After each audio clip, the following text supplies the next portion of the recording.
महिलेला घर दाखवण्याच्या बहाण्याने घरात बोलून बलात्कार करत अश्लील फोटो काढून तब्बल 5 वर्ष सामूहिक बलात्कार केल्याची घटना उघडकीस आल्यानं एकच खळबळ उडाली आहे।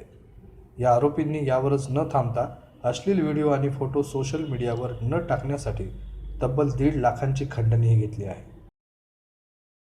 परभणी शहरातील रहमतनगर येथील एका 42 वर्षीय महिलेवर 5 वर्षांपासून तिच्या एका नातेवाईकाने बलात्कार केला आणि तिचे अश्लील फोटो व्हिडिओ ते कुणालाही न दाखवण्यासाठी त्या महिलेस वारंवार ब्लॅकमेल करून स्वतः व काही मित्रांकडून वारंवार बलात्कार केला। हा प्रकार मागच्या 5 वर्षांपासून सुरू होता। तर या आरोपींनी या महिलेकडून 1.5 लाखांची खंडणीही वसूल केली आहे। काल या महिलेने शहरातील नानलपेठ पोलीस ठाण्यात तक्रार दिली असून पोलिसांनी एकूण 5 जणांवर गुन्हा दाखल केला आहे। यातील 3 जणांना अटक करण्यात आली असून उर्वरित आरोपी तपास पोलीस करत आहेत।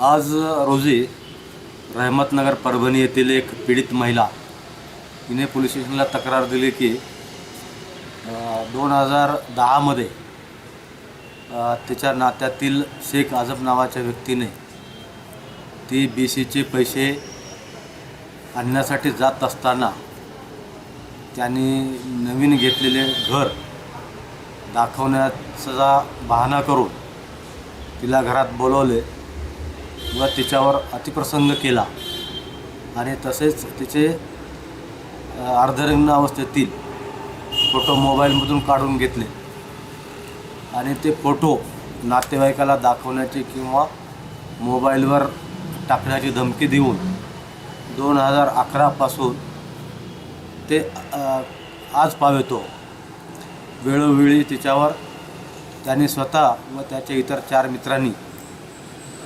वेळोवेळी आरोपीच्या घरी बलात्कार केल्याची फिर्याद दिलेली आहे आणि तसेच त्यांनी जे व्हिडिओ शूटिंग आणि फोटो काढलेले होते ते फोटो डिलीट करण्यासाठी सदर महिलेकडनं 1.5 लाख रुपयाची खंडणी घेतलेली असून त्यांनी सदरचे शूटिंग डिलीट केलेलं नाही आणि पुन्हा आणखीन धमकी देऊन तिच्यावर बलात्कार करत राहिले अशा स्वरूपाच्या तक्रारीवर पोलीस स्टेशन नानलपेठ येथे गुन्हा रजिस्टर नंबर 568/16 कलम 376(2) 385 506 भादवीप्रमाणे गुन्हा दाखल झालेला असून सदर गुन्ह्याचा तपास महिला पोलीस उपनिरीक्षक प्रणिता बाबळे या करत आहेत।